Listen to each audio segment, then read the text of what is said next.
በገንዘብ መደሰት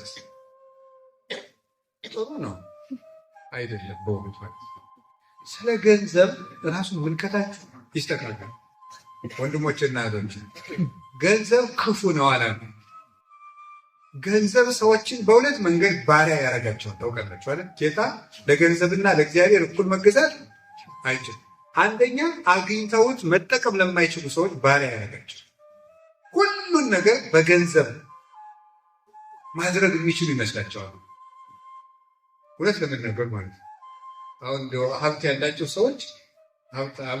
ሰዎች ንስሐ አባታቸው ለስብሰባ ሲጠራቸው ቶሎ ብለው መዋጫ ሲኖር ጥቆኝ ነው። በፍጹም ትክክል አለ። ይህ የራሱ የገንዘብ ባሪያ የሆነ ሰው። አንዳንድ ሰው ቤተክርስቲያን ሄዶ ገዳም ሂዶ በገንዘቡ የሚፈራ የሚከበሩ ይመስላል። እናንተ ታደርጉት አታደርጉት እንጂ አንዳንድ ከውጭ ሀገር ሰዎች ሲመጡ እኛ ላይ መተግበር ይፈልጋል። ለምሳሌ አሁን ገዳም መጥተው አባ ገሌን ማግኘት ከሚችልና የሉም ስላቸው ከአሜሪካን የመጣው በላቸው ይላል። አሜሪካ ገነት ነው መንግስተ ሰማያት? እንዲሁ ግርም ነው የሚያደርጉት። ይሄ የገንዘብ ባርነት ነው በራሱ። ምን ማለት ነው? ከዚያ እንደመጡ ሲያውቁ ያገኙኛል፣ ያከብሩኛል። መጀመሪያ ራሱ እንደዚህ ብሎ ማሰብ ፈጽሞ ነው የገንዘብ ባርነት ነው። ገንዘብ ሰዎችን ባሪያ ያደርጋል። ባርነቱ ምንድነው? ሁልጊዜ ይሄን አስተካክል፣ ይሄኛውን ካምፓኒ አስተካክል፣ መስመር አስይዘው ይሄን አስተካክል እንዳሉ እንደባከኑ ነው የሚሞቱ። እንዳይልሰው ወደ ጸሎታቸው አይመጡ፣ ወደ ንግዳቸው አይመጡ፣ ወደ ቁርባን አይመጡ። የጸሎት ጊዜ የላቸው፣ መጽሐፍ ቅዱስ የማንበቢያ ጊዜ የላቸው፣ ለኪዳን ጊዜ የላቸው፣ ለቤተሰብ ጊዜ የላቸው፣ ለሀገር ነገር ለቤተክርስቲያን ነገር ጉዳይ የላቸው። ጉዳያቸው ብር ነው። እስመ ስራው ለሁሉ ከአፍቅረኑ አይሉት። ገንዘብን መውደድ የኃጢአት ሁሉ ስር ነው ይላል ጳውሎስ አንደኛ ጢሞቴዎስ ምዕራፍ 6 ላይ ሲናገር ገንዘብን መውደድ የኃጢአት ሁሉ ስር ነው። ሁለተኛ ገንዘብ ያጡትን ሰዎችን ባሪያ ያደርጋቸዋል። ገንዘብ ሲያጡትን ባሪያ ያደርጋል። ስለዚህ በአግባቡ መያዝ ያለባቸው። ገንዘብ ይዘውት ካላወቁትም ይገዛል፣ ሲያጡትም ደግሞ ባሪያ ያደርጋል። ለዚህም ደግሞ አደረገ ሲኖራችሁ እወቁበት፣ ሳይኖራችሁ ደግሞ እግዚአብሔርን አመስግናችሁ ስሩ። ለገንዘብ ብላችሁ ማንነታችሁን አትሽጡ፣ ሰውነታችሁን አትለውጡ፣ ራሳችሁን ጠብቁ። ማንነት ከገንዘብ በላይ ነው። እውነቴን እነግራችሁ፣ ማንነት ማለት ለእኛ ሰውነት ማለት ማንነት ለእኛ ኦርቶዶክሳዊነት ነው። ከገንዘብ በላይ ነው። ገንዘብ እኮ እኛን ሸኝቶ ሰው ኪስ ውስጥ ሲገባ የገሌ ነኝ የማይከዳተኛ አይደለም። ድሮ ስትጠብቁት ስትለፉለት ላባችሁን ጠብ ስታደርጉለት ኖራችሁ ስትሞቱ ሰው ተካፍሎ ሲወስደው እኔ ነኝ አይደለም። የሚወርሱ ሰዎችስ በህግ ነው። ሌባ ሲወስደው እኮ የገሌ ነኝ አይደለም፣ በህግ አምላክ አይደለም። ሰነጥቶ ይሄድ ለዚህ ከዳተኛ ብላችሁ ማንነታችሁ እንዳትጠፉ። ገንዘብን ደስታ አይሰጥም። እስኪ አንድ ጥያቄ ልጠይቃችሁ። ቃል ለጉሮሮ የጣፋጭ ነው በእግዚአብሔር ሰው ለምን? እስኪ አንተ ልጠይቃችሁ። ማር በልታችሁ ጉሮሯችሁ ጣፍጧችሁ ያውቃል? ማር ወረድ እየጣፈጠው ጉሮሮ ውስጥ የጣፈጠ ሰው አለ? እሺ ስጋዎት ጉሮሮ ላይ የጣፈጠው አለ ወይ? እሺ ጠጅ ጉሮሮ ላይ የጣፈጠ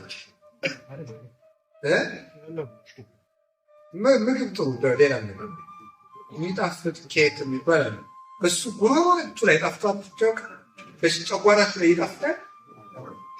የት ላይ ነው? ሁሉም ነገር አፍ ላይ የሚቀር ሁሉም ነገር አፍ ላይ የሚቀር በምግብ መደሰት ራሱ አንድ ችግር። ምግብ መብላት አቀታ፣ በምግብ ግን መደሰት አቤት አቤት የተደረግሽ አቤት አቤት ማድነቅ ራሱ በዓል ሲመጣ ራሱ ምግቡን እያሰቡ መደሰት ራሱ ይኖር። መብላት ነው የለውም። በምግቡ ግን ደስታን መፈለግ ማለት ነው። ሰምታችሁ? ሁሉም ነገር የት ላይ የሚቀር አሁን ታርጎ በዚህ ላይ ምን ወጥ ነው ያለ? ቀይ ወጥ፣ ነጭ ወጥ፣ አልጫ ተደርድሮ ዝም ብሎ በስታ ዛሬ ጥሩ ባንዋት ይላል።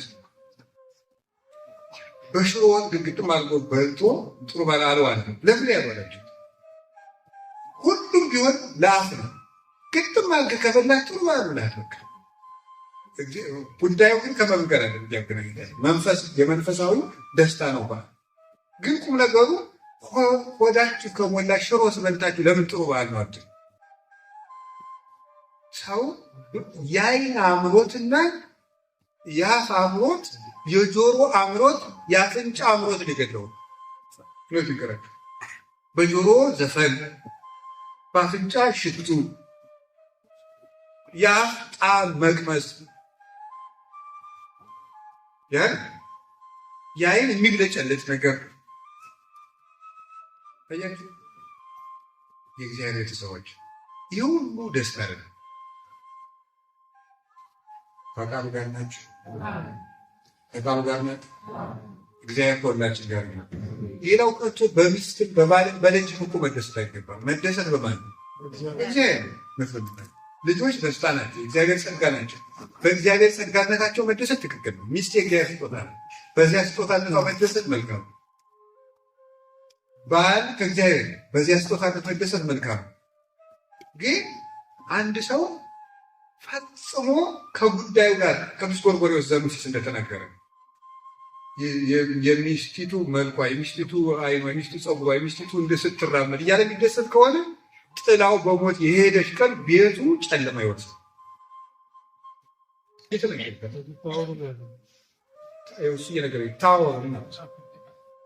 ምንድን ነው ሰው ይህን ሁሉ ችግር ያመጣው? ለምን ይመስላችኋል? ሰው ደስታ ማጣት ነው። ለምንድን ነው የማይረካው ብላችሁ እምነት የሌለውን ሰው ጠይቁት። ሳይኮሎጂስት ይሁን ሳይካትሪስት ይሁን እግዚአብሔር የለም ብሎ የሚያምን ሰው ለምን አይረካም ብላችሁ ጠይቁት። መልሱ አንድና አንድ ነው። ሰው ሀገር ይቀይራል፣ አይረካም። አሁን ለምሳሌ አንዳንድ ሰው ኢትዮጵያ ሳለ አይረካም። አውሮፓ ስትመጡ ምስረቁ አልመስላችሁ? ረክታችኋል? አልረካችሁ? ብያችለን እንደው ከዚህ ሀገር እንደምንም ብዬልጣንች ብላችሁ አሁን እዚህ መጣችሁ፣ ደስ አላችሁ። አሁን አሜሪካ ምን ወስዳችሁ ደስ አይላችሁ? ትንሽ ይመስላል። ስትሄዱ ወይ ካናዳ ብትሄዱ እንደዚህ ነው። አትረው እዚያ ያለ ሰው ደግሞ ኢትዮጵያ መመለስ ይፈልጋል። ኢትዮጵያ ሲመለስስ ደስ ይለው ይሆን? ብዙ መናና ወደ ሀገራችን ለመመለስ ያብቃል ነው ይጸልያል፣ ያብቃችሁ። ግን ስትመለስ እዚያስ ደስ ይላችሁ ይመስላችኋል? አይልም። ሰው በምድር ላይ የሚቀርቡለት ነገሮች ሁሉ ደስ አይል። ለምንድን ነው ብላችሁ ጠይቁ። ሁልጊዜ የሚከፋኝ ለምንድን ነው ብላችሁ ጠይቁ። እስቲ አንድ ጊዜ ሁላችሁ በሉ ሁልጊዜ ለምን ይከፋኛል?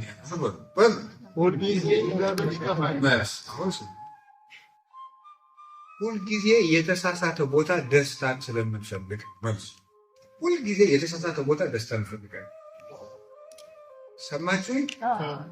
ከዛ ያ ደስታ ደግሞ ትንሽ ይሰጠንና መልሶ ምን ይደለን? ደስታን እንድንፈልግ ያደርገን።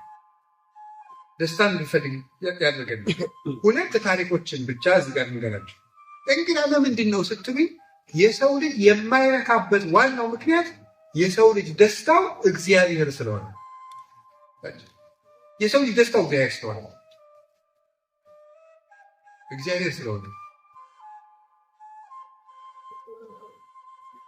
ስለዚህ ሰው የሚፈልገውን እስከሚያገኝ ድረስ ልቡ ሲቃተት ይኖራል። ይለብሳል፣ ደስ አይለውም። ይበላል፣ ደስ አይለውም። ቤት ይሰራል፣ ደስ አይለውም። አዲስ ሞዴል መኪና በመጣ ቁጥር ይገዛል፣ ደስ አይለውም። ያገባል፣ ደስ አይለውም። ለምን? የሰው ልጅ የመጨረሻ ደስታው እግዚአብሔር ነው። መዝሙር 16 ላይ ቅዱስ ዳዊት ሲናገር እንዲህ ይላል፣ ወእጸግብ በርአየ ስብሐቲከ እግዚኦ፣ አቤቱ ፊትህን በማየት እጠግባለሁ። ፊትህን በማየት እጠግባለሁ። እግዚአብሔርን ማየት የማየት መጨረሻ ነው። እግዚአብሔርን ማየት የእይታ ሁሉ መጨረሻ ነው። እግዚአብሔርን ያየ ሰው ሌላ ማየት የሚፈልገው ነገር የለውም። ሌላ የሚናፍቀው ነገር የለም። አረጋዊ መንፈሳዊ የተባለ የቤተክርስቲያን አባት እስመ ዘምኀቤከ የአርፈት ንጽሮተ ኩሉ ነባቢያ፣ የአመስጋኞች ወይም የተናጋሪ ፍጡራን የመላእክትና የሰዎች እይታ የሚያርፈው አንተን ሲያይ ብቻ ነው። አንተን ሲያይ የሚያይን ሁሉ ያርፋል ይላል።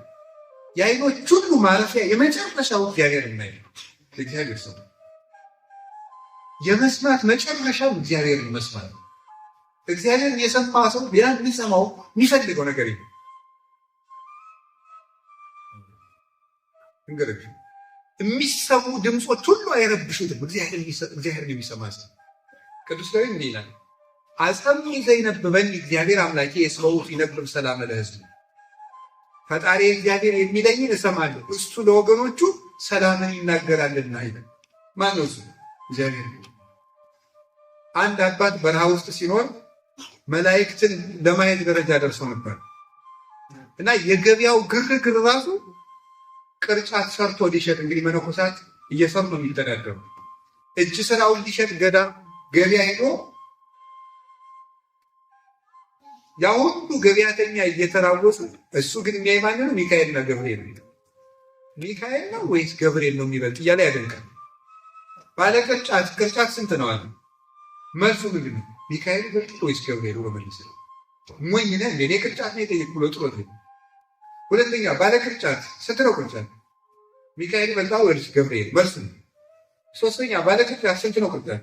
ሚካኤል ይበልጣል ወይስ ገብርኤል? አይ ሞኝ ገዥ አጥቶ ቤቱ ነው። ገበያ መሀል ሆኖ የገበያውን ድምፅ ትቶ የነማንን ድምፅ ነው የሚሰማ? የመላእክትን ድምፅ ይሰማል። ሰላም ያለው ሰው በሁከት መሀል እንኳን የተረጋጋ ነው። አይረበሽ። የትም ሰላም መሆን ይችላል። እግዚአብሔር ነው የሚያስ ቅዱስ እንጦንስ የበረሃ ኮከብ ነበረ። በረሃ ውስጥ እየተጋደለ ሲኖር፣ ምንም ውሃ በሌለበት ተክል በሌለበት እየተጋደለ ሲኖር በእስክንድሪያ ከተማ መናፍቅ ተነስቶ ሊከራከር ነው ሲመጣ የእስክንድሪያ ምዕመናን ሁሉ ለመባረክ ሰፈሩበት።